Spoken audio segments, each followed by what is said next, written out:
I'm Tana Ford here at C2E2, telling you guys to listen to Southern Fried Geekery, the best podcast in Arkansas? The world. The world?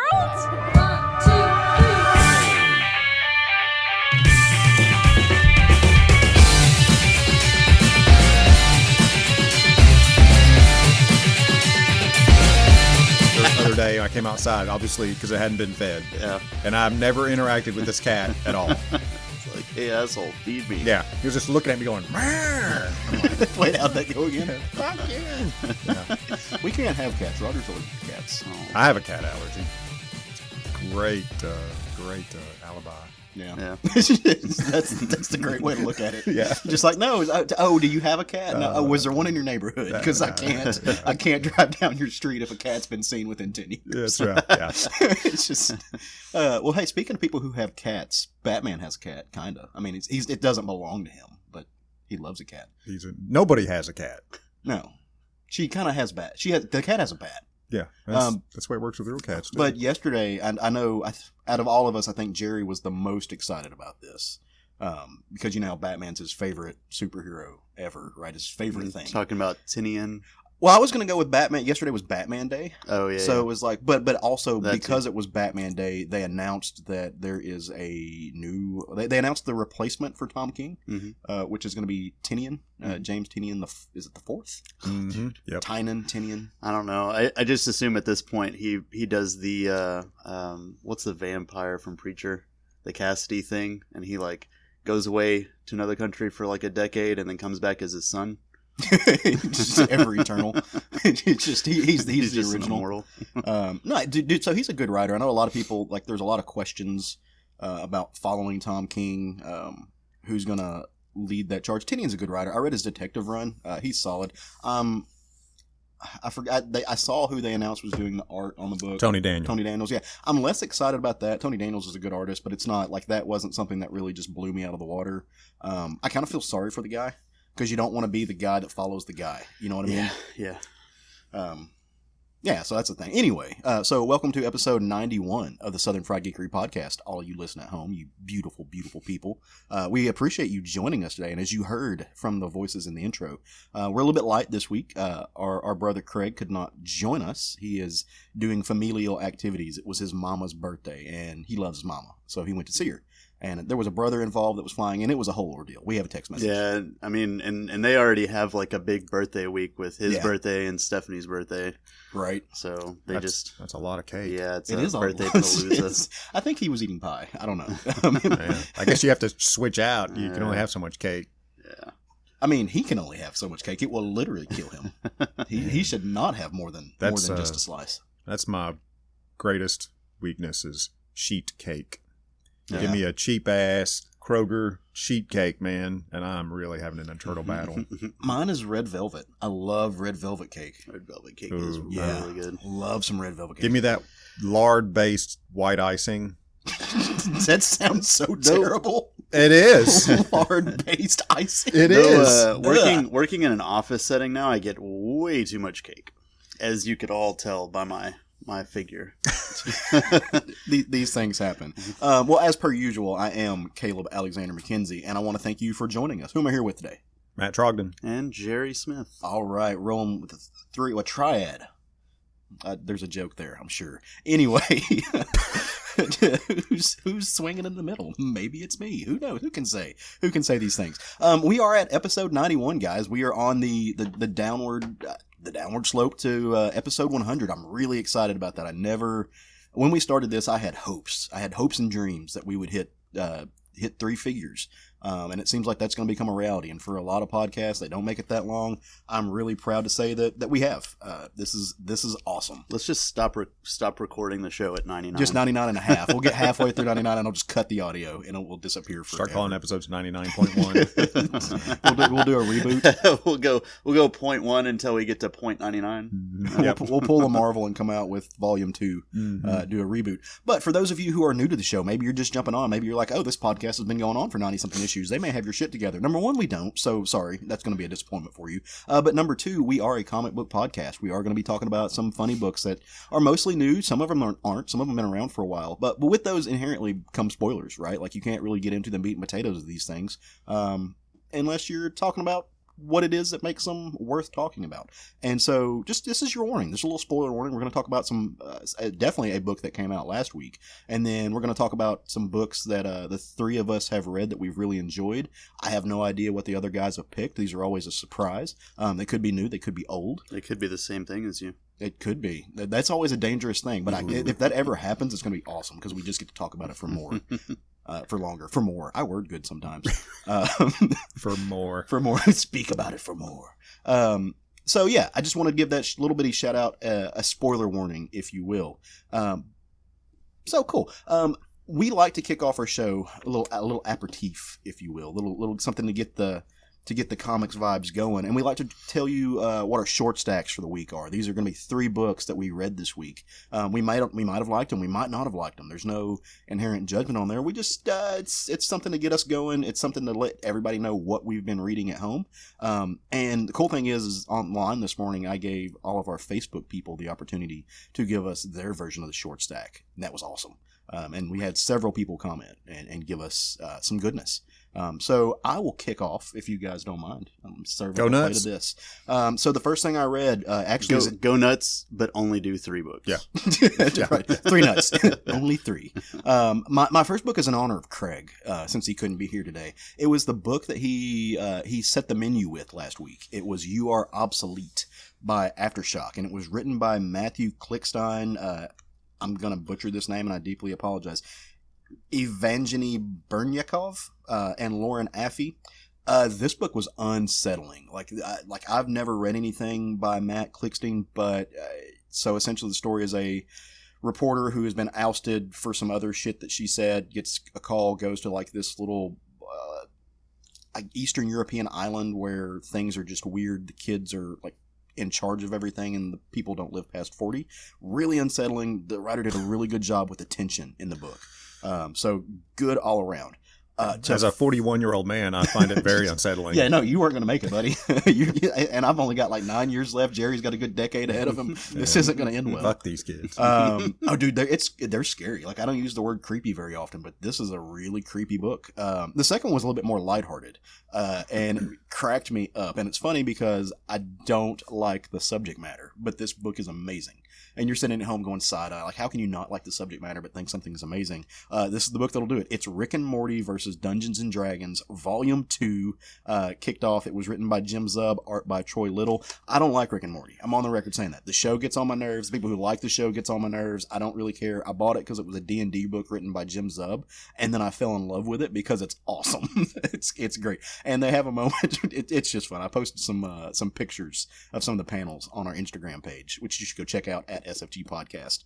And then last but certainly not least, I woke up this morning and read a book from last week called Web of the Black Widow, #1 by Jody Hauser, Stephen Mooney, and Triona Farrell. This book it's Black Widow. It's Marvel.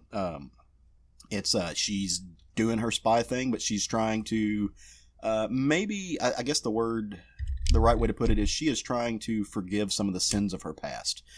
She did some things while she was working as a Russian agent that she is not proud of, and she's got red in her ledger, to use the phrase from the movie, and she's trying to fix it. It was good stuff all around. Also, there's a scene where she dances with Tony Stark, so that was cool stuff. I don't know what's happening there. There was crickets. there was crickets involved. So this week, so on your short stack reading thing, I want to point something out. So I don't know who you are anymore. All of a sudden, you're raving about Rick and Morty, and you're OMGing with 5 exclamation points about a symbiote book. That is true. There was I don't want to run anybody else's short stack, but so I still stand. I don't like Rick and Morty, but I like this book. Yeah, the absolute carnage this week was pretty on point. I'm enjoying the shit out of it. Yeah, except for they released it out of order, and the issue of Venom that comes before it isn't out yet. Really? Yeah. I didn't hear about that. Yeah. Yeah, so the scene whenever it showed his son and the little cat, that apparently Hasn't happens. happened yet? Yeah. Yeah. Good job, Marvel. Good job. Well, Jerry, what's on your short stack for the week, man? So my short stack is I read Tokyo Shinobi Squad chapter 16. Yeah, you've been digging that. Yeah, it's been really good. It's by Yuki Tanaka and Kento Matsura.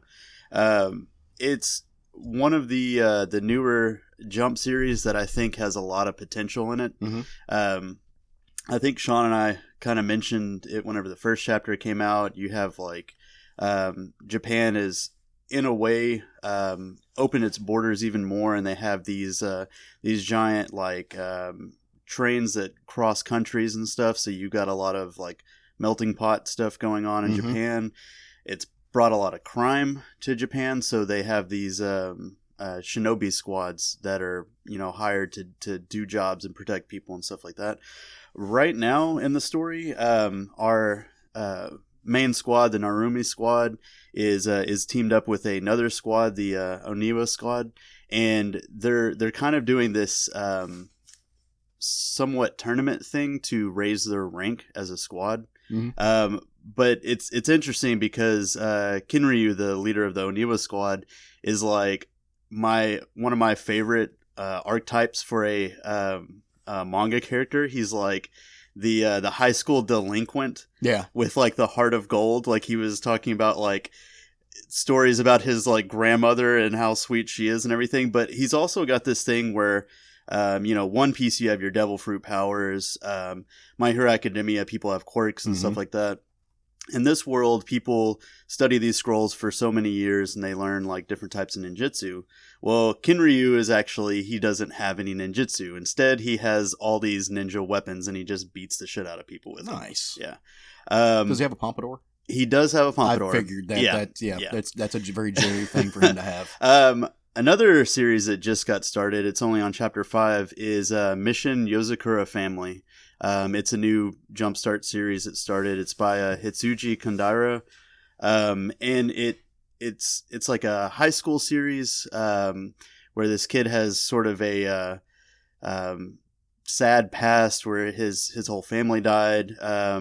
He ends up kind of getting hooked into being like betrothed to this girl. Mm-hmm. To protect him from dying, because her entire family are all assassins, and they're training him to be an assassin to protect her. Essentially, Gotcha. It's very interesting. This issue, he got kidnapped by a different agency, so they could basically switch him out with the lead daughter of the family, and now the rest of the family is about to get involved and go get her back. Seems like you're really getting into these like group crime stories. There's a lot of really good manga out there right now. Speaking of which, new series that I read this week called Beastars. They just released volumes 1 and 2 on the Viz app. Mm-hmm. They aren't Shonen Jump series, but they're Viz. It's by Haru Itagaki. And if I could describe her series in any way, it's if Zootopia and Mika and Dolfo's Unnatural had a baby, and it took place as a high school drama. Her art for all the characters, they're all anthropomorphic. Yeah. It's like kind of a very realistic stylized with their faces and their features, not really over the top cartoony. Mm-hmm. It takes place from the perspective, and it's interesting because usually we get like the herbivore is the Right. innocent main character. Well, the main character in this is a wolf. Okay. And it starts off and a murder happens. One of the herbivore students dies, and they're suspecting that it's one of the carnivore students. Mhm. So you kind of got this whole like mystery plot going on, and then also what's going on in their high school and him trying to fight back his bestial instincts. Right. So Do Yeah, me too. Do they have a sloth that works at the DMV? Because I need that. they to do be a not. thing. That's gotta happen. But the cool thing about it is you kind of start like small scale, Mhm. just getting to know these characters in the school setting, and then every now and then they open the world up. Yeah. Like they don't give you all the information on the world like automatically. They just slowly open it up. So like at the end of the first volume, they kind of give you information on like, you know, what people eat and stuff like that and how they survive in this world. It's really intriguing, and I may have to check that out. 'Cause I'm always interested in anthropomorphic books. My only issue with anthropomorphic books in 2019 going on 2020 is that inevitably it segues into some type of weird furry thing. Yeah, and I'm always scared of that. but not that. Hey, look, if you're a furry, you do you, boo. I'm proud of you. But yeah, I'll check that out. Yeah, you said it's on the Viz app. Yeah, Beastars. Okay, they have the first 2 volumes. Nice. And since it's on the app, they're cheaper than if you bought like the physical copy. Yeah, for sure. What you got for us this week, Matt? Besides so Matt's microphone, for those of you at home, if you keep hearing like weird creaking sounds, Matt's having some performance issues. His microphone keeps going limp. It just won't stay up where his mouth is. It All just right, keeps let's dropping. try this again. All right. So, yeah, microphone dysfunction here. So my sprinkle the little blue dust. That's right. Yeah. What? I mean, I don't know what that is. So short stack. First thing on my short stack. It's like, got to get back Yeah, on track. let's move past my dysfunction. Image Comics Reaver #3. Oh, yep. Justin Jordan, Rebecca Isaacs, and Alex Guillermirez.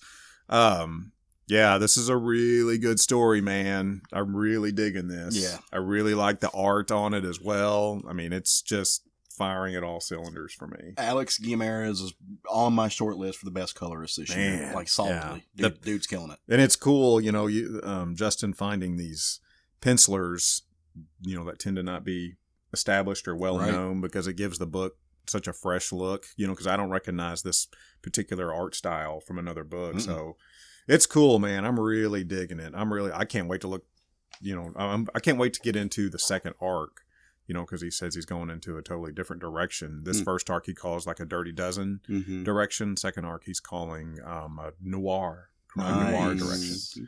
Yeah, that sounds super cool. And Justin can do it. He's a really flexible writer. Flexible writer. Also it's read all that yoga that he does. Yeah. Also read DC Superman's pal Jimmy Olsen. Mm-hmm. This is also issue #3. Matt Fraction, Steve Lieber, and Nathan Farbarn. This book's hilarious. It's so funny. I cannot believe I'm reading a Jimmy Olsen book. Yeah, I was gonna say this doesn't feel like a very Matt book. What made you pick this book up? You. That's right. Yeah. That's right. It's shameless plug for me. Yeah. But you know, it is. It's really funny, and it's well written too. And I'm continually amazed that Fraction has written something this funny. I've just never known him to write anything funny before. He's the writer of Sex Criminals, right? Yeah, he is. Fraction and Zdarsky? Mm-hmm. Yeah. Mm-hmm. Yeah, I've never read Sex Criminals. You should. You should. Yeah. It's good. So Lots of dick jokes. Oh yeah, well, that makes sense during the title. Also, so I've got to own up on something, since what was on my menu last week was what I read was Verotics Satanica versus Morellis Demon by Glenn Danzig, Simon Bosley, and Matt Yackey. I wish you could see the look on sorry. And that's Jerry's face is amazing right now. Yeah, that's what the look I had as I was finishing up reading it, which was exactly halfway through the book. You got half a comic book for a full price comic book price. Pissed me off. Pissed me off, man. It sucked. I mean, I went into it with with like comedically low expectations. Like, I'm going to read this ironically. Mm-hmm. And it wasn't even a good ironic read. The dialogue, I'm reading the dialogue and I'm like, okay, where have I read something like this before or heard dialogue like this? And then I was like, I know what this is. This is bad pro wrestling dialogue. Yeah, that tracks. That's exactly what it was. That tracks. I was hacked off, man. Yeah. Come on, Glenn. Damn it. I mean, like you said, you already had pretty low expectations. I did, but I've read his, back when he launched his Verotic line, man, I bought everything he did because I was a Glenn Danzig fanatic.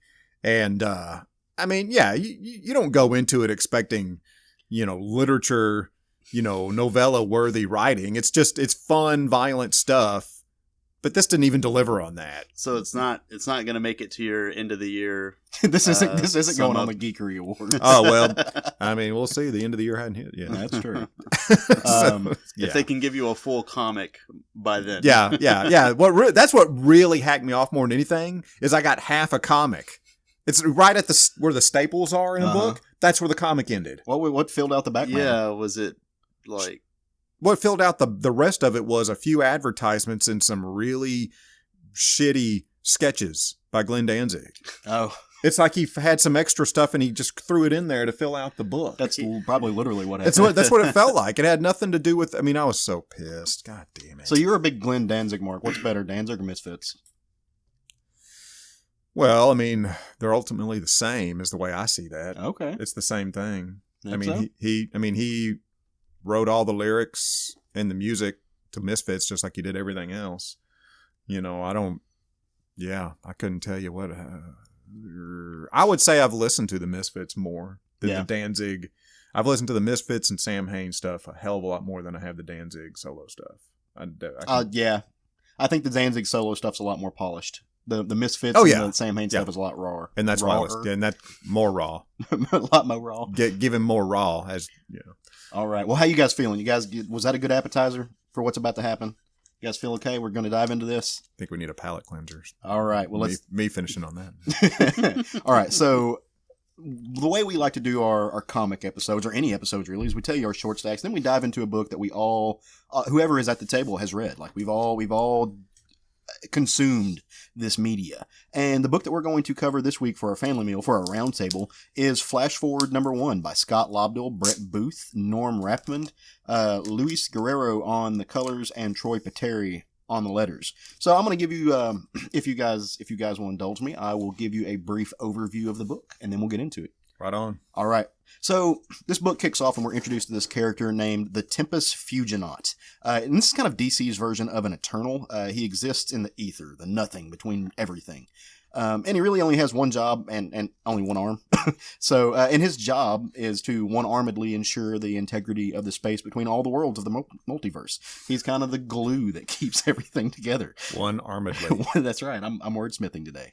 And he's failing. He's got one job and he's failing at it. The multiverse is dying. It's degrading, decaying, it's coming undone. All of this is kind of springing out of the Dark Knight's metal that came out maybe a year and a half ago. I didn't particularly enjoy it. Anyway, he can't stop it. He can't do his one job, and why? Why is that? Well, there's an anomaly. There's an anomaly is standing in his way, and he needs the fastest man in the universe to help him destroy this anomaly and save the multiverse. And that's kind of setting you up for everything that this book, this little mini series, is going to be. And who is the fastest man in the universe? Who's that guy? Is it Barry Allen? No, it's not Barry Allen. Is it Jay Garrick? No, it's not Jay Garrick. It's Wally West. It's Wally, who is in prison at Blackgate Supermax. And why is he in prison? Well, he's a hero. He shouldn't be in jail. Well, if you read the little mini series called Heroes in Crisis that came out about a year ago, again, is when it started. You know that he lost control of his Speed Force powers, killing 13 heroes at this place called the Sanctuary, where it was set up by the Trinity. They were trying to set it up to help people, heroes and villains who were experiencing PTSD, kind of a trauma center, so to speak. And that's where this all took place at. After he lost control and dropped some bodies, he tried to frame Harley Quinn and Booster Gold, and that's what he's really in jail for. And prison is not treating Wally very well, which is, it's understandable. He put most of the people who is in the prison, he helped put them there. If he didn't help put them there, then he's besties, he's BFFs with the people who did, and they want revenge. Well, you guys have watched Orange is the New Black. You know how this works. Everything in prison has a price. And so some of these villains that are in there, they pay the guards to turn off these little power dampeners that they have, because they're metahumans, right? So they have these power dampeners that keep them just in human form, and the guards kind of turn a few of them off, and they give them an opportunity to attack Wally and use their powers against him, which is unfair, right? Like they're going to win. Like, these people are going to kill Wally, except that because they have been in prison for so long and because they are not used to using the full force of their powers, they don't have any restraint. and as they're just beating the ever-loving crap out of Wally, which is kind of fun to watch, they break his power dampener in the process, and he's able to tap into the Speed Force, and that really evens the playing field. And so he proceeds to return the favor. he starts stomping a mud hole in these guys, and right at the last minute, Tempus Fugant, this guy, the one-armed protector of the multiverse, the guy who holds the glue together, he materializes in Wally's cell, and he pulls him into the space between everything with him. Pulls him into, like, I'm trying to think of the best way to put this. I don't know, the workings that hold everything together, and that's where they kind of exist for a moment, and he gets Flash's costume back, and so Flash is just like, I don't understand, I didn't want this, I don't know what you want me to do, like I'm not going to stay here. And he's like, no, you're not going to stay here, you're going to go. And he basically frisbees Flash out into the multiverse, and the first place he lands in Earth 23, where President Superman, Calvin Ellis, is not doing so hot. He's looking rough. He's been roughed up a little bit, and things are about to get very, very weird in this series. Unexpectedly so, from considering the source material that it spun out of. So that's essentially where we're at. So I'm curious, what did you guys think about this book? Well, I actually have a question. Where did you figure out the information, like the Earth that this Superman is from? So they call him President Superman, Mm-hmm. and that is in the history of President Superman, or of Superman and multiversal things, there was a story arc, and I forget when it was. I don't know if it was a Jeff Johns story arc, but one of these multiverse Earths was Earth 23, and they had President Superman on it. So okay. I knew him. I'd seen him before. I went ahead and did some Google work because I'm not the encyclopedia that our friend Bill is. And I didn't have that in my Rolodex, but I knew that he was a character that had been formed before. So the one that I thought he was Val Zod from Earth 2. No, but I can see that. Yeah, no, this one he's Calvin Ellis from Earth 23, and like I said, I had to do some Google detectiving to figure that out. Like I said, I knew I'd seen him before, not 100% sure. If you're listening to this podcast and you're like, well, shit, I remember that. Let me go tell you guys about it. You should come to our Facebook group and you should drop it on there, and we will praise you for your knowledge. In ways that you will appreciate, I think. So, so I dug the book. I thought the book was kind of cool. It definitely gets a thumbs up for me. I don't know if I will continue to read the entire series because I think it's got more to do with Dark Knight's Metal than it has to do with Heroes in Crisis, and I don't particularly care. Mm-hmm. But I thought it was a fine book. I enjoyed it. Yeah, I thought the quality of the book was fine. My God, it was like stepping back into the 90s, though. It was. Holy shit, is this ever a 90s book? Good Lord. We'll get into that here in a minute. What do you think about it, Jerry? Yeah, it was interesting. Let's see. He hasn't necessarily been my Flash. Mm-hmm. I've always gone back to Barry Allen. And then after the events of Heroes in Crisis, I was like, well, what are they going to do with him now? So it was interesting. I always like seeing multiverse stuff, just like the different characters that they create and everything. The Thanagarian guy got it rough, huh? He did. There was a little bit of an interlude in this book. Go ahead and tell them about that, because I didn't cover that. Yeah, so you essentially got this Indiana Jones type Thanagarian character that's breaking into this tower that's heavily guarded by all these traps and everything. And you find out that he came in, and the big prize here is the Mobius chair. Mm-hmm. That was it. Metron would sit in and knew all the knowledge and everything. And he thinks that he's worthy for it, and he sits in it, and his mind fucking explodes, and he dies on the chair. He gets ripped out pretty quick. It didn't work so well for him. Yeah, because nobody owns the chair. No. The chair owns you. That was a cool little interlude. Mm-hmm. I honestly wish they had have not placed that in the middle and had have stuck it at the end. Yeah. And given me a little 2 or 3 page. I didn't need it as an interlude. It kind of threw me off. It really seemed out of place. Yeah. I think it would have served better at the end of the story. Yeah. Kind of a post-credit scene for comics, if you will. And maybe we've just been geared towards that. Maybe that's what we've learned from the movies. Maybe we're not used to. I mean, comics have been doing that lately. They have been. And yeah, I totally agree. This would have been because it made no sense like in the middle of this book. Yeah, like it was weird. Yeah, I was like, okay. I do dig, because I mean those things are going to come back in play. So we're working towards the Mobius chair, like we know that, and so I dig that element of it as much as I can dig anything in the multiverse story. Because unlike Jerry, and like when I read this, I was like, oh, Jerry's going to dig this. I don't care about the multiversal stories. That's just never been like that, and the cosmic stuff has never been my cup of tea. I'm more of like a boots on the ground, down to earth guy when it comes to my superhero stories. So it's not my aesthetic, but it's a great story. That's not a diminishing return for the quality of the book. That's just my personal what I like and don't like. So, do you guys think that who do you think is going to sit in the chair? Do you think it's going to be Wally, or do you think it's going to be someone we haven't seen yet? That's hard to say. I don't think Wally.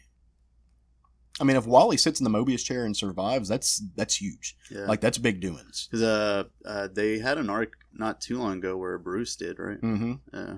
I think so, yeah. That might have been the last time we saw the Mobius chair. Well, isn't that when he found out about the 3 Jokers? Yeah. And that storyline that we still haven't really uncovered. Yeah, I don't know if Wally sits in the Mobius chair and can actually handle it. That's going to be interesting. But also, because this is a multiversal story, we don't know which Mobius chair this is, or if there's more than one. Because I mean, you said a Thanagarian. This is not Carter Hall. This is a different guy. And this actually, the setting for it is somewhere on the cusp of the multiverse. Right. Yeah. So we don't know which one this is, or if it's ours, if it's the same one that Bruce said it or not. But I mean, that's what we're working towards. It's a curious question. So you think that like Wally is gonna go around to these different universes and essentially make a multiverse Justice League? I do, and I want to get to that point earlier, and it ties into something that Matt just said. Now, Matt, you said that you felt like this was a very 90s book. I want you to extrapolate on that. Tell me what you mean. Well, visually, just the art style is just, I mean, it just reeks of 90s. The first page that I'm like, oh boy, this looks like totally 90s is the page where, the flashback page where Wally and Roy, I'm like, dude, Roy's expression when he's looking at the milk carton, the over expression of what on this milk? I'm like, dude, okay. I mean, and then the way he's eating, just the way this is illustrated, the way the panels are laid out, and then what drove it home is this upside down view of him laying in bed with all the stuff in the background. Yeah. That is a fucking Rob Liefeld page. Well, I was going to say it's a Jim Lee page. It reminded me a lot of Jim Lee. Well, and that's accurate too, because they all did the same thing. Yeah. I'm like, oh my gosh. Yeah, all you really have to do is take off this much of the page, and then it's a Rob Liefeld page. Cut the feet off. Cut the feet off. Ankles down, and shots fired. Poor Rob. He catches no breaks. That's okay. On that. Rob, don't feel bad for Rob. He makes fun of himself. Rob makes fun of himself, and his bank account, he's doing just fine. I gotta agree. So when I first opened this book, it was very much when you get the panel of the Tempest Fusionaut, your one-armed guy with goat horns that's holding everything together. It was very much it reminded me, how do I want to put the line work reminded me of not 90s Marvel Image Revolution comics. It reminded me of 90s British comics. Very heavy on the thatching, very detailed, lots of little lines. And then you turn the page and then you get that Jim Lee-esque look and feel to it, which is fun. It was a neat little experience to pop back in.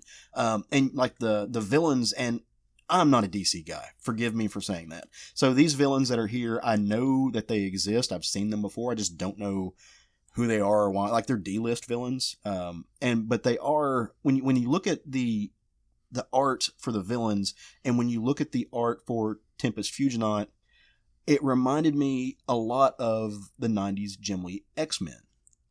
It reminded me a lot of, like, especially the Fusionaut's arm, it reminded me of the Phalanx stuff. It reminded me a lot of that Adam Warlock, homage to that. The techno-virusy type of stuff. And you take that and you compare to what Jerry just said of going through the multiverse and putting together a Justice League team. This book is just DC's Exiles. To me, that's what this is setting up for. This is going to be a very Exiles type of book. So if you dug that book, if you were an X-Men fan and you liked what was going on with Blink and them, I'd say pick this book up, man. It's going to be your thing. Like, you're going to dig the hell out of it. It's kind of the same setup. He's using the same formula for that. Also, the letterer apparently looked back at that book too, because the lettering on a lot of this stuff is very 90s lettering. Oh yeah. And I found that to be very distracting. Like that actually, if I had one thing to hit this book on as far as of objective quality, not subjective, but objective quality, it's the lettering. The lettering in this book, I usually don't like to bust on people. I'm not trying to ruin anybody's day or talk some shit. This is not good lettering. It took me at, like, when I noticed the lettering, it really did break my flow. It broke the quote unquote narrative dream that you sink into when you read comics. It pulled me out of it. It reminded me that I'm really just reading a thing, sitting in, like, it didn't allow me to sink into the story the way that I like to. I couldn't immerse myself in it because of the lettering. The lettering kept popping me out, and it, like, when I noticed that, it really ruins the flow of the story for me. I don't know if you guys had that experience or not. I was so, I'm telling you, I felt that same feeling that I haven't, it was kind of eerie just how 90s this felt. Yeah. I mean, I felt like I was back in high school reading this. So the lettering was all just part of that feeling for me. Was it? I guess you would say it just made that feeling even stronger. Yeah, well, I mean, like, look, if you're looking for that 90s nostalgia, Yeah. there it is. Like, that's not a bad thing. No, I'm not. So- Yeah, I mean, I have a lot of those comic books, and I liked a lot of them. And I'm not saying, necessarily it's a bad thing. It's just, it is what it is. I mean, it is freaking 90s is all get out. So part of me wonders with DC's current catalog of books and things that are going on, like, are we going to see these guys pop up into Earth X? I know the Freedom Fighters book is going on right now, and that's a book that I've really been enjoying. Mm-hmm. I would love to see these guys pop up on Earth X. Carter Hall. So if they're dropping Thanagarians into the story, you can't ignore what's going on in Hawkman right now. Mm-hmm. Robert Venditti has recently, like, reworked the legend of Hawkman, the mythology, and he's now born throughout space and time in the multiverse. So he's different places, so they can tie in heavily with that. I think this is something that's going to be very cool. Now, I will say that earlier I said that I felt like this spun more out of the Dark Knight's metal and stuff that's going with that. And it is still inherently linked to Tom's story, Tom King's Heroes story. It doesn't have that emotion that Tom King put. Like, well, when you're trying, like, in the first part of the book, when he's having that flashback, one of the people that was killed because of him losing control of the Speed Force, it was his best friend. Like, it was Speedy. I still call him Speedy. It was Roy Harper. It was Roy, and that emotion is not there in this book. I don't know if it was inherently not touched on for a purpose, or maybe if the writer's just not able to dip into that emotion like that. 9-panel page. Well, that's also a thing. There were no single 9-panel pages. I don't know. I feel like this is more tuned in to Dark Knight's metal than the Heroes in Crisis story, because it doesn't have the emotional pull that story did at all. And maybe for some people, they didn't like the emotion. Some people don't look for the, as my brother over here likes to put it, they don't look for the fifis in their stories. They just want that 90s action era power fantasy. Fifis are okay. It's just like, they've got to be earned and well placed. That's all. Yeah, that's true. I'll give you that one. So, yeah, that's the gist of this book. I'd say go buy it if that's what you're looking for. Like I said, you're not going to see these on my list of books I'm buying. I'm not signing up for this, but it's not because it's a bad story. It's just not in the realm of things that I particularly care about. And that's on me, right? Like, that's nobody else but me. So yeah, I mean, I'd wrap it up the same way. That's how I feel about it. Jerry, you in here for? No, you're not. Okay. Oh no, they did have a 9-page panel. I'm sorry. See, you just ruined it for yourself. Yeah. Yeah. The scene with Linda, and I guess they just kind of brought that in to hammer in that the universe isn't the same as his past, just in case people are picking this up just for Wally and they didn't read Heroes in Crisis or haven't read anything with Wally. And again, the emotion's not there in that scene. Yeah. It's just the emotional pool isn't there for it. Mm-hmm. So. But yeah, it was good, but yeah, I don't have room on my list. On my full list. Fair enough. So thumbs up, but not making it to the playlist. I will keep up with it, but I won't collect it for sure. All right. Well, this is a comics episode, so I guess we should probably talk about some comics that we have read recently. You want to kick us off on that one, Jerry? Yeah, I can do that. What you up to? What you been reading, Boo? So I actually just finished this very large book that I bought a couple weeks ago. It is Osamu Tezuka's Dororo. You guys probably have never heard of Tezuka. No. But I guarantee that you've at least heard of one thing that he's worked on. Drop it on me. Astro Boy. Okay, Yes. yeah, for sure. Yes.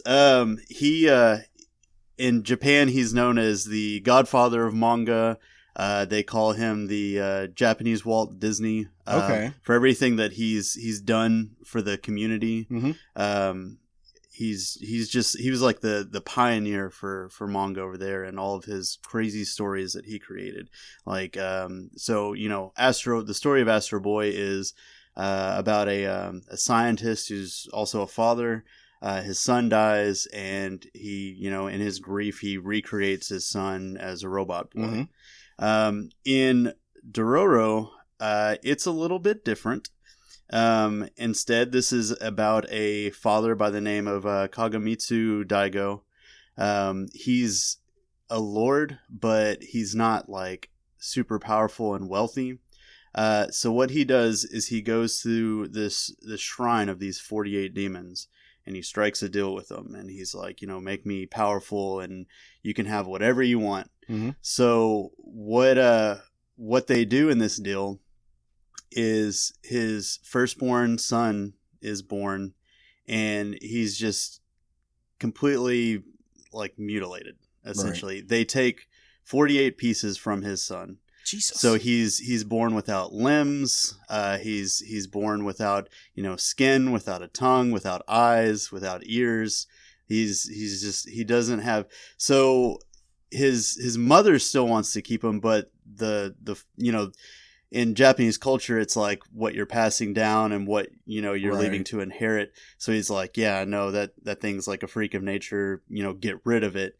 And because the mother didn't want to kill it, what they did is they put him in a boat and sent him on down the river.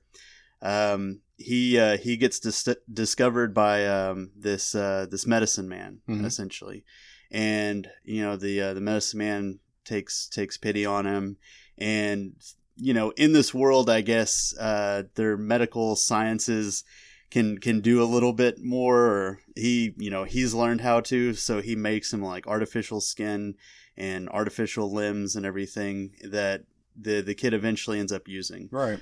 Since he doesn't have eyes, he was actually born with like another sense to where he can sense things, souls and their energy. And it's not long after this kid starts growing up that they start getting attacked. Like all these monsters are kind of drawn to him, and he ends up honing these abilities. And his new adoptive father, has seen that he has potential, so he hides weapons in his limbs. So he's got his arms from like the elbow down are basically sheaths for swords. So he turned his kid into a multi-tool. Yeah. So he basically pulls his arms off and he fights like that. And eventually sword hands. Eventually he decides to leave. The man names the child Hyakimaru. Mm-hmm. And I think the translation for it was like a little monster, essentially. And he Thanks, goes, Dad. Yeah. Because he's hunted by these demons, essentially. He's like drawn to them. And the interesting thing about it and about his journey is every time he kills one of the 48 demons, he gets a part back. Oh. So like, he kills one, and his dad made him like this artificial skin, and eventually his like real skin grows back, or like an ear will grow back, or like a leg will grow back and something like that. So he's slowly becoming more human with each of these demons that he kills. So it's almost like a progressive reverse Pinocchio story. Yeah. Okay. He eventually saves this kid who's an orphan named Dororo, who the story is named after. He's self-proclaimed the best thief in the world, and they he basically become attached to the hip. Like the kid won't leave him alone. Mm-hmm. And the kid really like starts off saying that he wants to steal the sword in his right arm because apparently it's some like really fancy named sword. But like his whenever his father gave it to him, it was like cleansed and made to fight evil. So they basically start this journey, and it's a little wacky because the time it came out, it was made for kids and everything. Right. But you have this like really depressing situation of like what it's like whenever your entire country's at war and the poverty and everything going on, and then you have all these demons in the mix that are just making things even worse for people. And it was I wrapped it up, and they've done I think they've got another manga series. They did a anime series whenever this originally ended. And then one just came out last year, which I'm going through right now. And then they also made a video game called Blood Will Tell. I think it was Blood Will Tell. I think I've heard of that. Yeah. And I think that was on PS2 or PS3. Yeah, it's been a while. Yeah. And it also has a live action movie, which is actually where I first got introduced to it. Because whenever I started reading this, I was like, this seems really familiar. And then I found out apparently I did. And they all kind of have different endings. And that's mostly because the original story, it got canceled after a year, so he basically had to wrap it up. So the different ones are different people's interpretations of how the story ends. It was really great. You could definitely see the influence of cartoons from that era, because all of the characters and the reactions are kind of like somewhat silly. So it's kind of interesting to see, this like kind of cartoon Mickey Mouse, Walt Disney-esque expressions and little gags coupled in with like people dying and getting dismembered from demons and stuff like that. He also gets a little meta in his stuff, and he'll talk about like, they're in the feudal Japan, and he'll mention like baseball or like comedian or something like that, or his own material. Like they'll throw a reference out to Astro Boy. I was gonna say he did that a lot in Astro Boy. Yeah. Because the Astro Boy comics that I've read, he did that quite a bit. Really broke the fourth wall in that, and that's some of the stuff that I loved when he did it. Yeah, and does it just as much, and it's kind of interesting because starting out Hyakumaru, with all of his artificial limbs and everything, he's almost kind of invincible. So every time he gains one back, he's gaining back his humanity, but he's also making himself more vulnerable because of that. So it was a really good read. Yeah. I look forward to finishing the anime series. It sounds like it. Yeah, that sounds good, dude. Yeah. What was the writer's name again? It's Osamu Tezuka. What's some of his other work? Astro Boy was his biggest one that he did. He had a lot of series that was out there that I have not read yet. So when you mentioned, here's where I'm asking, because you mentioned that he's referred to as the Japan's Walt Disney. Yeah. So I've heard that applied to, and you'll know this, Jerry. When not Wind in the Willows. The anime. I have spaced on this, son of a bitch. It's got wind in the title. It's very, it's the post-apocalyptic. You're thinking of it's a young girl, giant bugs. Yeah. Wind Rises, maybe. Are you thinking of Miyazaki? Yes. Yes. Like he's like Miyazaki. huge. Yeah.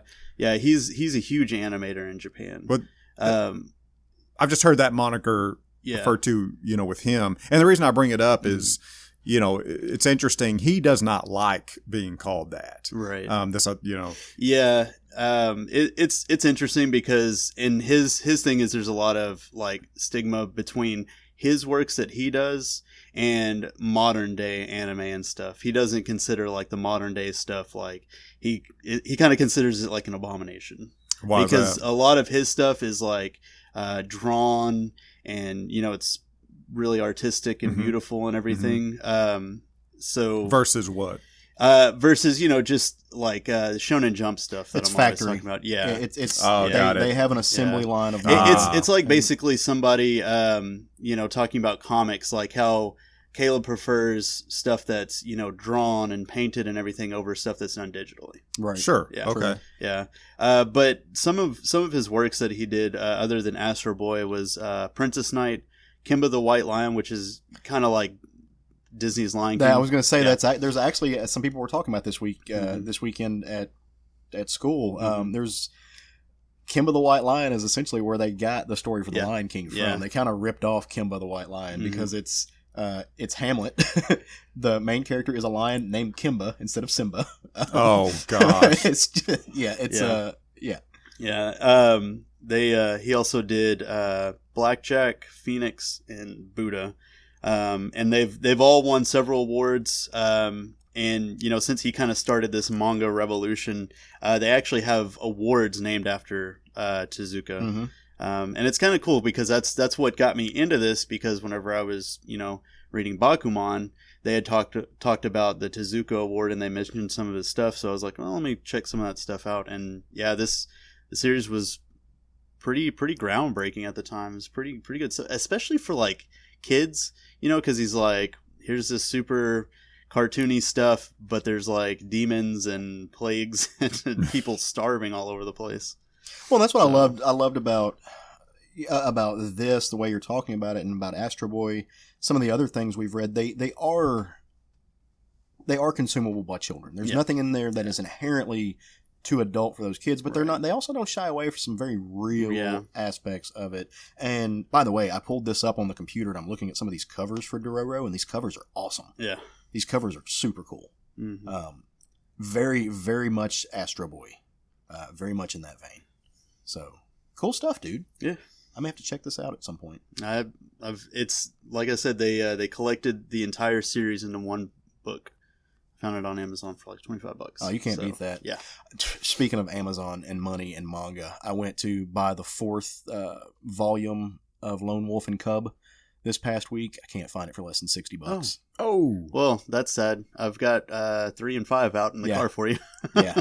The omnibus, I can't find it for less than $60. And all the rest of them are like $12 or $14. Of course. Wow. But for some reason, the 4th volume is just... They must have had a low print run, because... Stupid. That's probably why I didn't get it either. Yeah. Well, Matt, what you got for us this week, man? So my book of the week, went back to 2012 and dug up Dynamite Comics Red Team #1 by Garth Ennis, Craig Cermak, and Adriano Lucas. So this is as you said earlier, boots on the ground crime story. This is really Garth Ennis at his best, writing crime.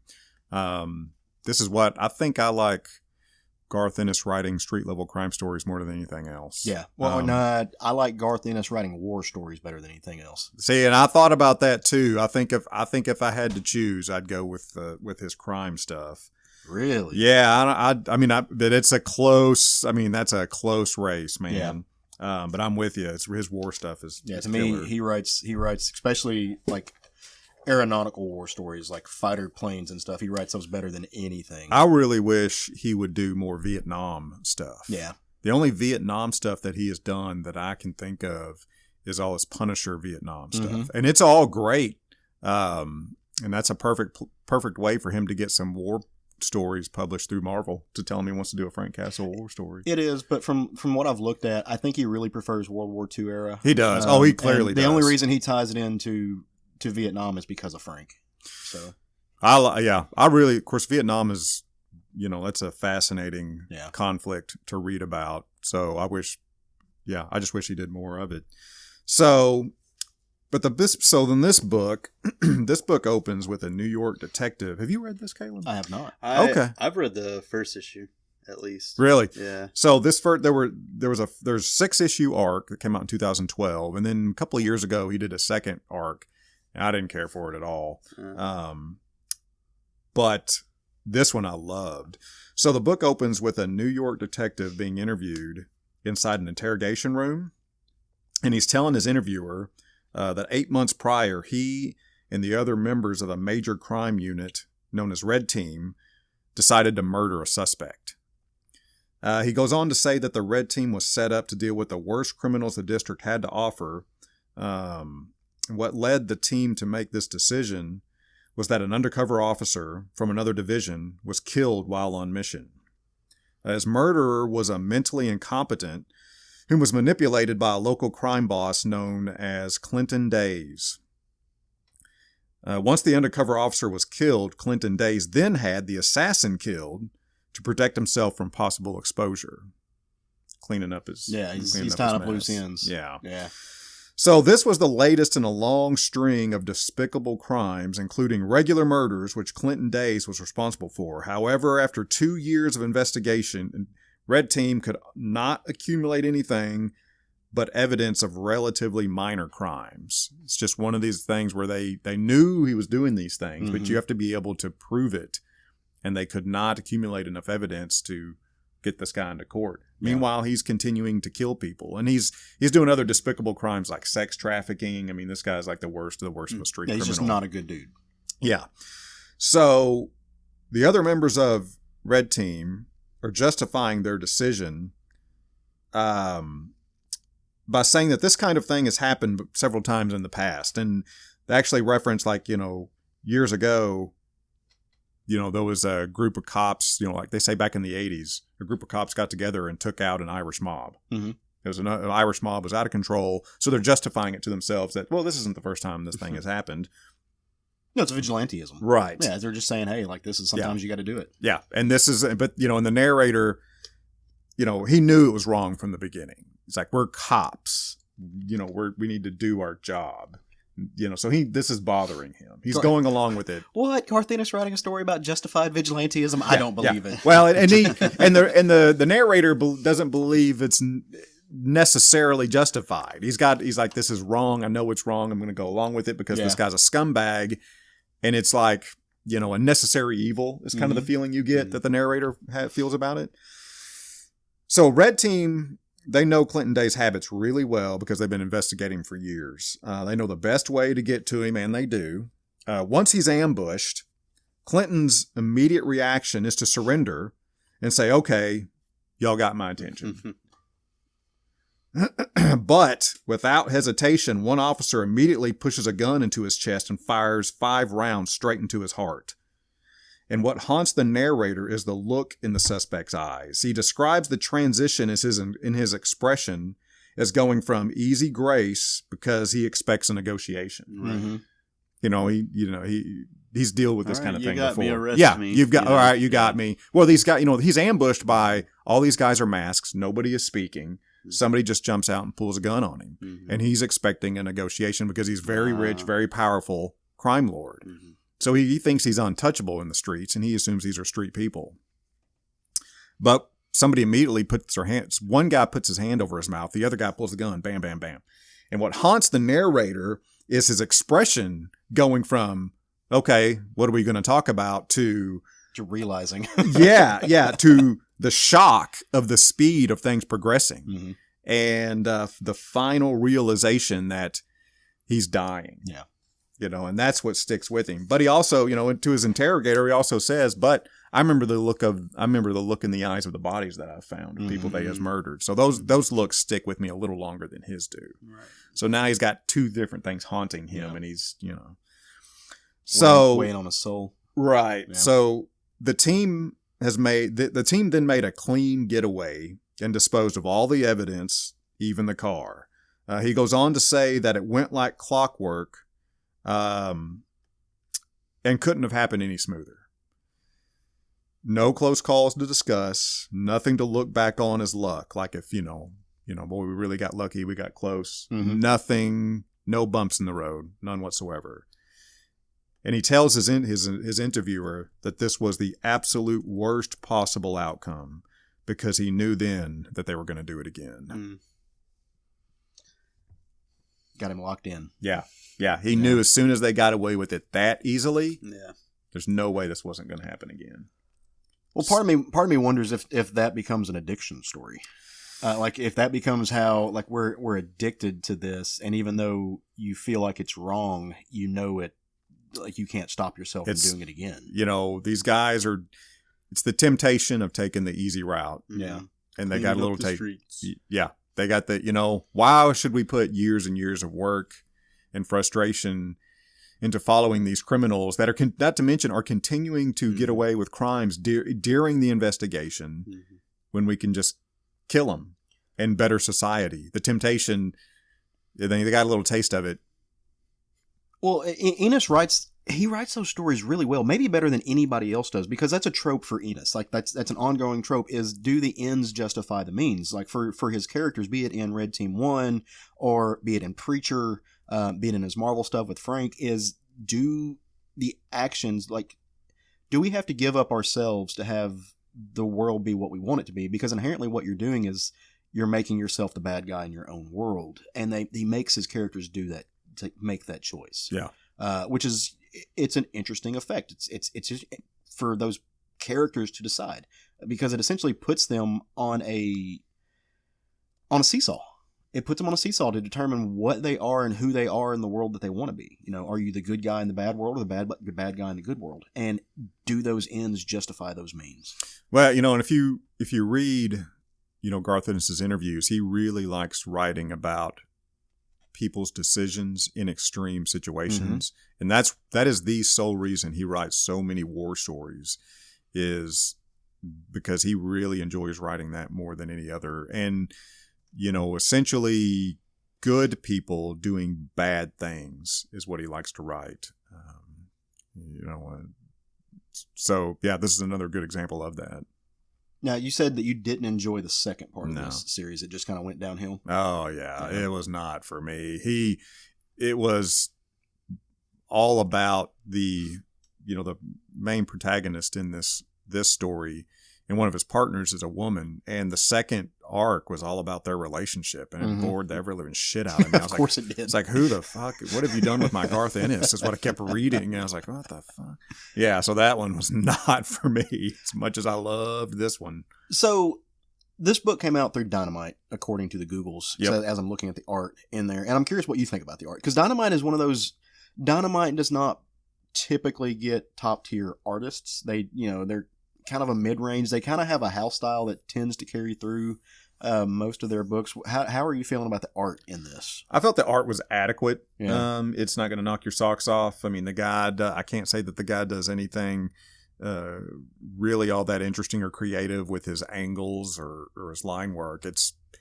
I would call it adequate. Because that's the scene that you described is a very visually stimulating scene. Like, the thing that really sticks with me is the look in his eyes, and that's a job for an artist to do, right? Like, that is no easy task to show that. And I haven't seen the page yet. Obviously, I was just curious about your opinion on that. Does he pull that off? Like, if you're going to give me that's that key moment, does the artist really convey that? It's driven home by the dialogue, not the art. Like I said, it's adequate. That is how I would describe it. That's kind of the way I usually feel about Dynamite's books. Yeah. That's they never.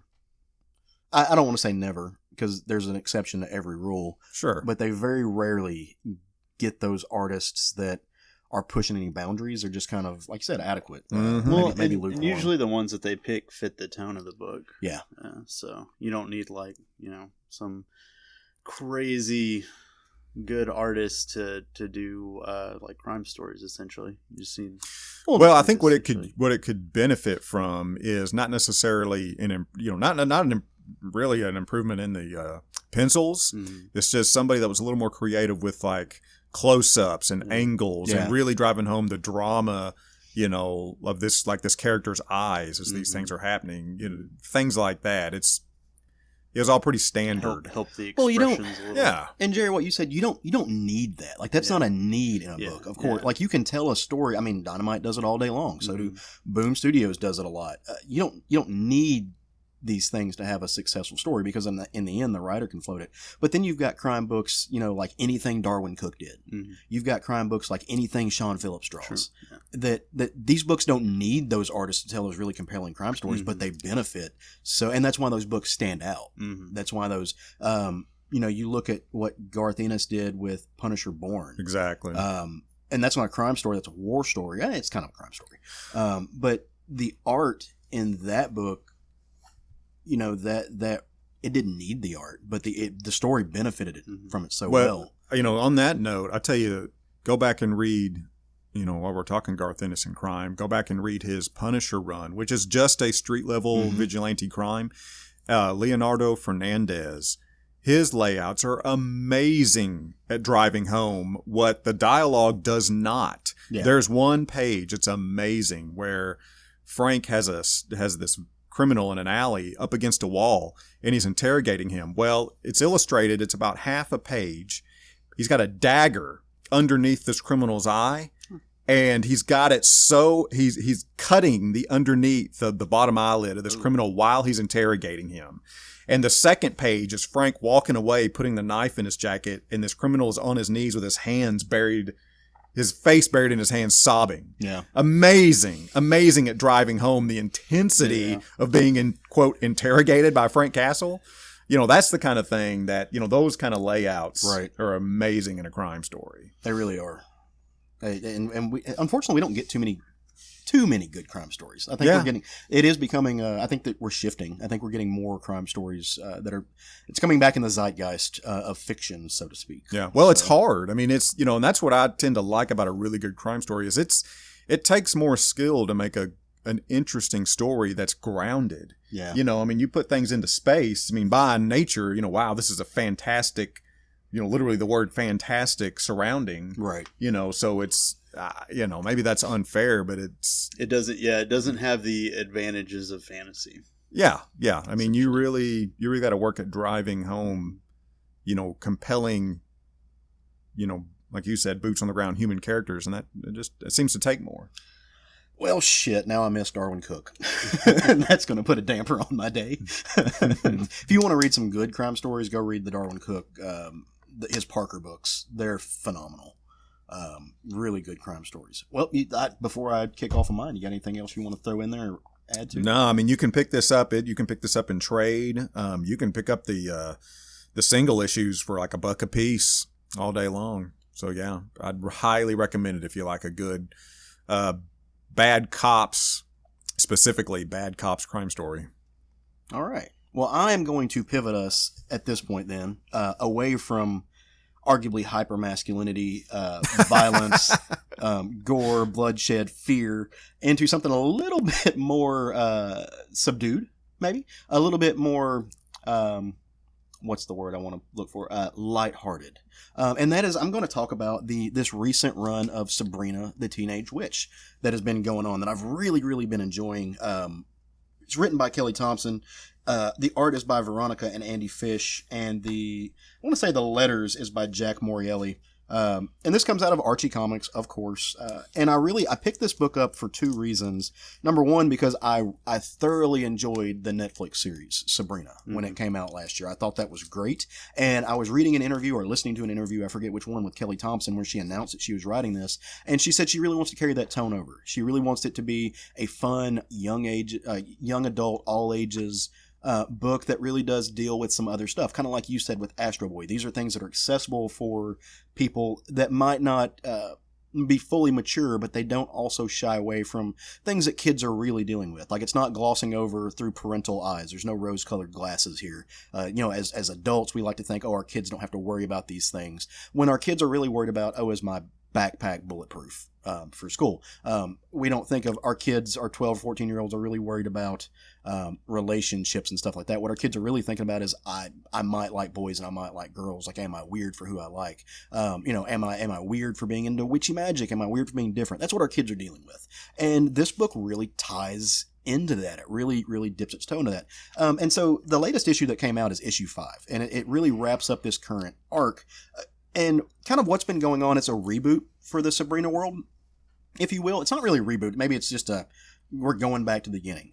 So in this arc, Sabrina has gone to live with her aunts. They're new to Greendale. They're just now dipping their toes into the water. She's just now coming to the school. She's just making friends. She's Sabrina. She's the blonde-haired, kind of quirky, weird, witchy girl that has secrets to keep. She is making new friends, and she kind of makes friends with the counterculture chick, the kind of sexually ambiguous, maybe it's a boy, maybe it's a girl, you don't really know, somebody who goes by they, them pronouns. She immediately befriends that person.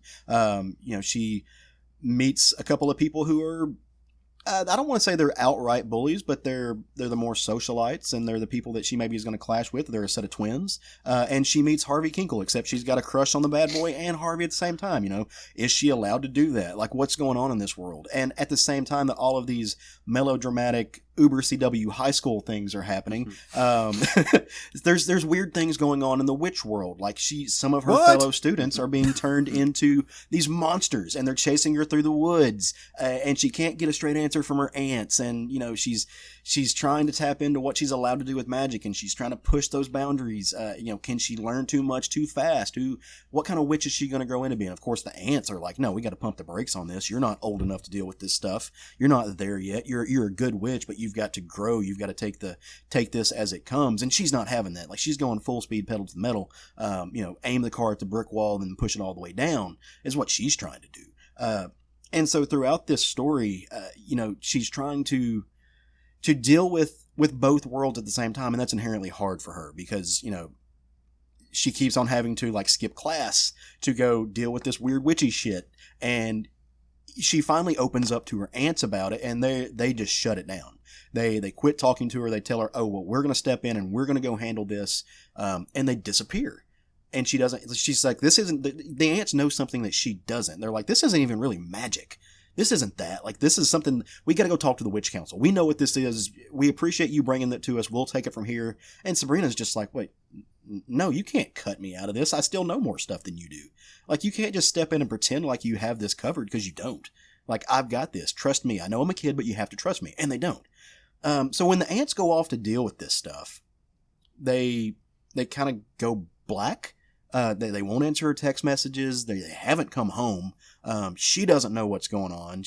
There's the monster attacks are still happening.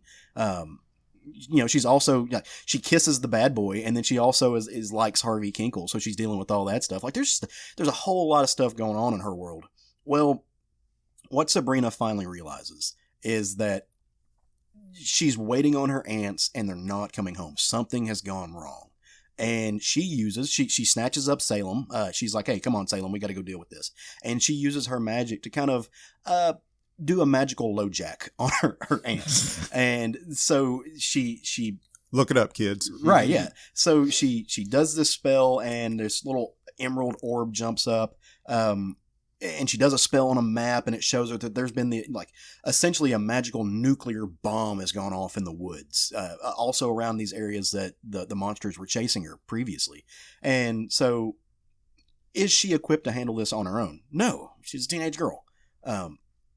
She happens to be a teenage girl who lives in a house full of magical relics. And so she starts snatching up all these things. I mean, we're talking about magic staffs, magic claws, magic masks, these different orbs. And she basically combines all of these ancient magical relics into just one badass, assault suit that she wears. And so she's going to go fight these things. And she follows this emerald orb into the woods, which inherently is, hey, if you're fighting a witch in the woods, then they've got home field advantage. That's where their magic comes from.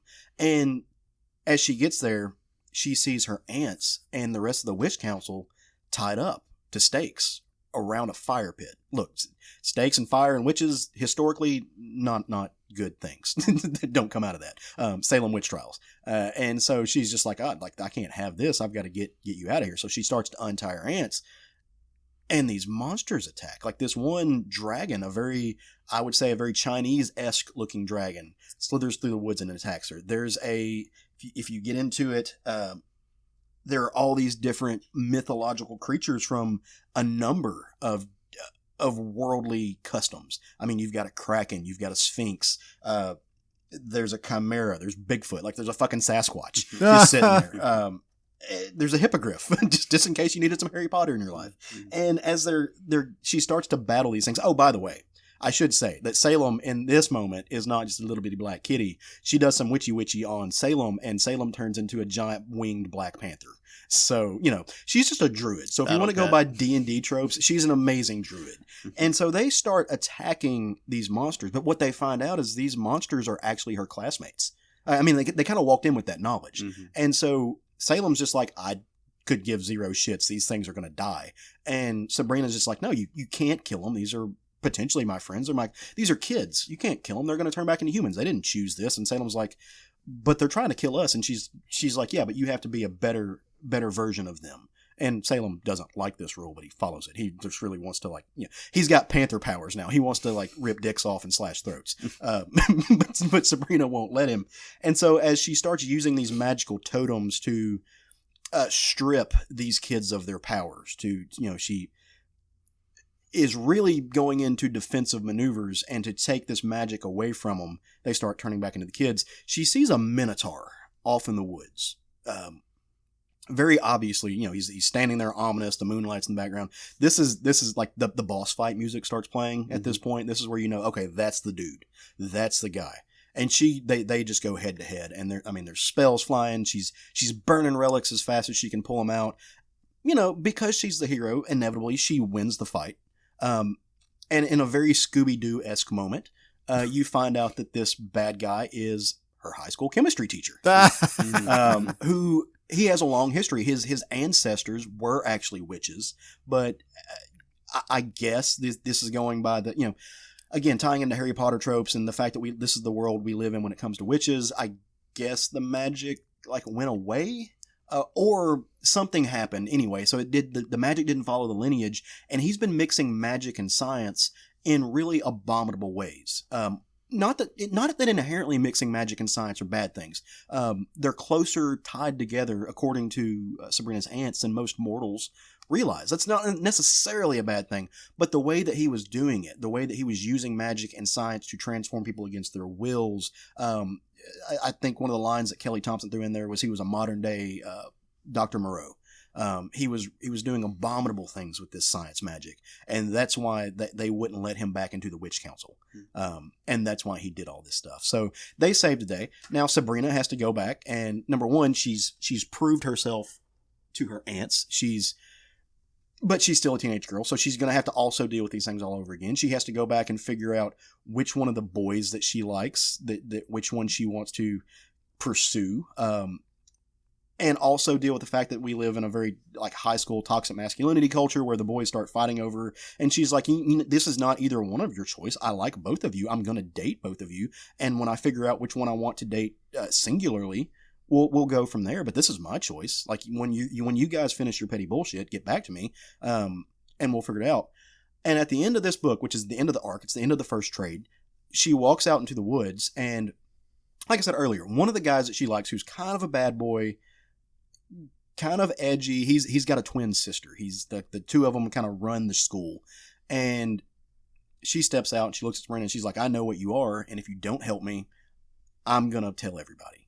So that's where the next arc is going to kick off. There's a little bit of a blackmail happening, magical blackmail, because what Sabrina doesn't know is this character was in the bathroom stall when Sabrina went and put a spell on her hair, because her hair is kind of this bright white color. She's been magically dyeing it blonde so it wouldn't stand out so much. Well, homegirl saw that, and she's about to hold it against her, and she's going to out her. And I have a feeling it's going to have to do with the fact that she doesn't want people to know that they're poor, that they live in they're putting on airs that they're more than what they are. In truth, they're just a couple of kids whose parents don't make a lot of money and they live in a trailer park on the bad side of town.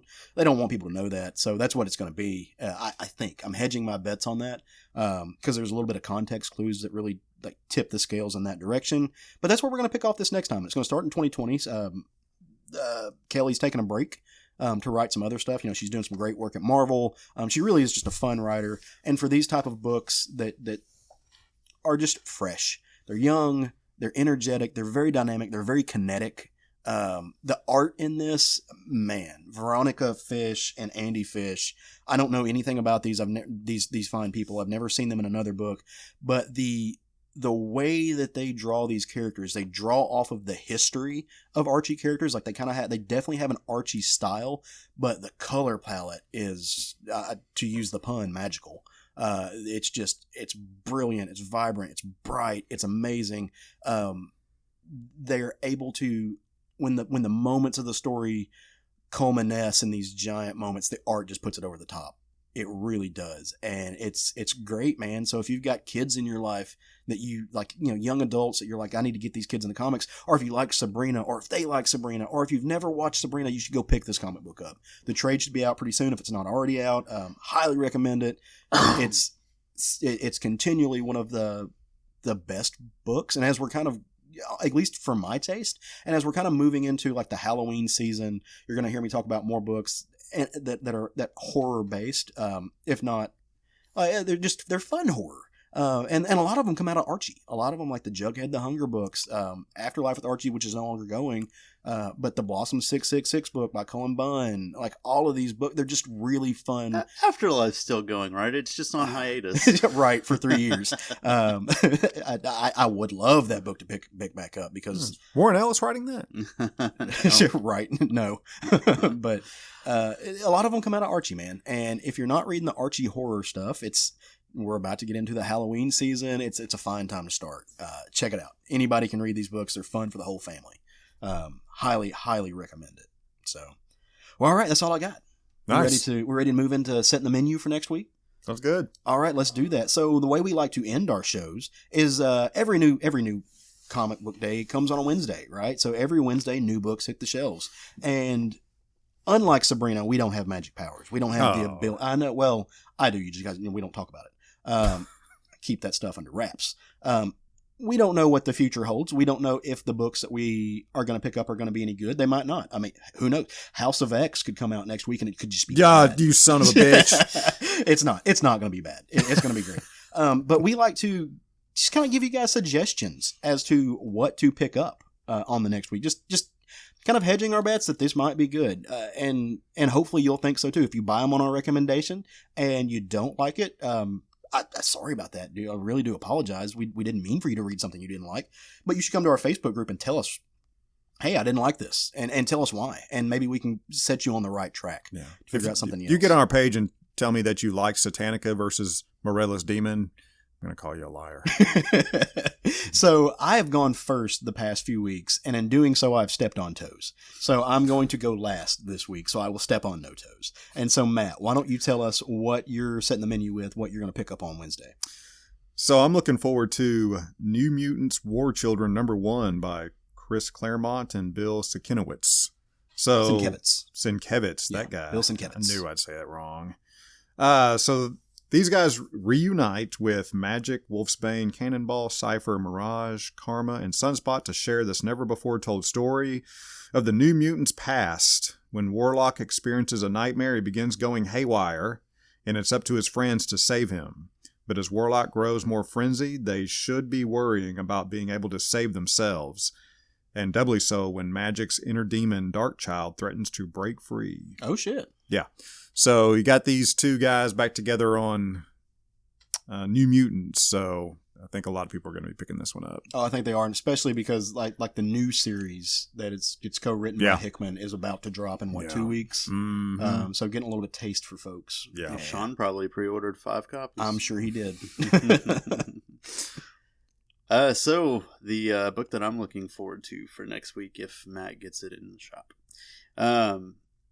with the success of the Netflix series and how much I completely enjoyed it, and I'm already rewatching it, they have a Dark Crystal Age of Resistance prequel comic coming out by Boom Studios next week. Nice. By Nicole Andelfinger, Matthias Balsa, Kelly Matthews, and Nicole Matthews.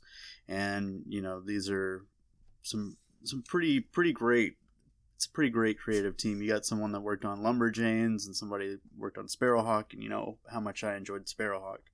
And like I said, it's a prequel to the Netflix series, so it's always interesting to find out more about the Dark Crystal world. Yeah. Who's publishing that? Boom Studios. Mm-hmm. Yeah, they have the license. They didn't they put out one last year? There's one that just finished. Maybe that's what I'm thinking about. Yeah.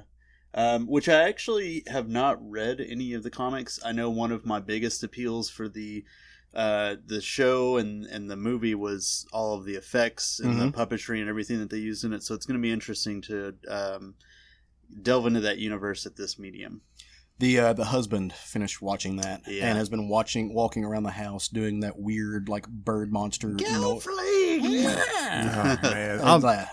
that terrible noise. I hate it. The original Dark Crystal, man, was a huge part of my childhood. Yeah. I remember, that's one of those things I watched as a kid, and it was like kind of mind blowing. It's like, this is so this is so edgy and dark, and it's puppets. Yeah. It was like a mind fuck as a kid. It was so creepy. Oh, it was creepy as hell. It was so good. And it would catch you off guard. You're just like, oh yeah, Jim Henson. I like Kermit the Frog. And then you're like, oh my God. Yeah, that's the way it was as a kid. It was amazing. This took a dark turn. Yeah, I mean, it was so good. All right, well, because Craig knows us and he knows our schedules, he just texts me and is like, hey, I have a book for next week.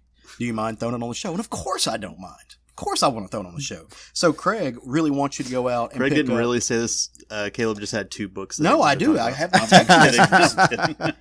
He said, can you put that my pick for the next week is... Now, he had 2. Now I'm only going to read 1. He was trying to cheat. He's not now I know it's real. Yeah, he said to pick up Faithless number 6, which you should do because you should be picking up Faithless anytime, all the issues. It's a great book. One of my just stunning.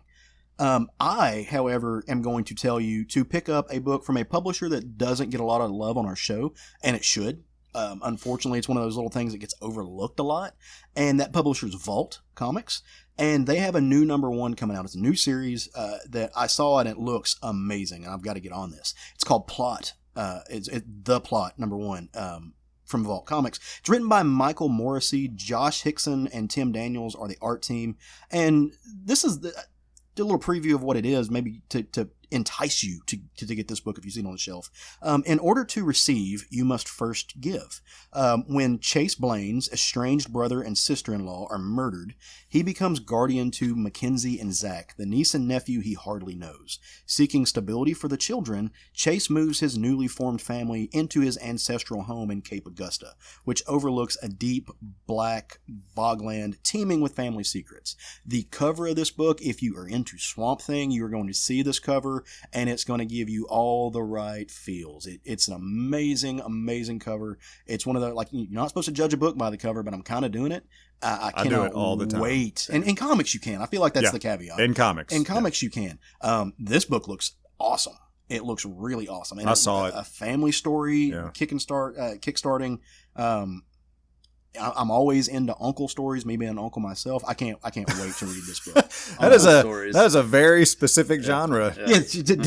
Give me a good uncle story. It's in like the New York Times bestseller list, like uncle stories, stories, horror, crime, uncle stories. No, anytime I see that, like somebody who, it's always parent stories.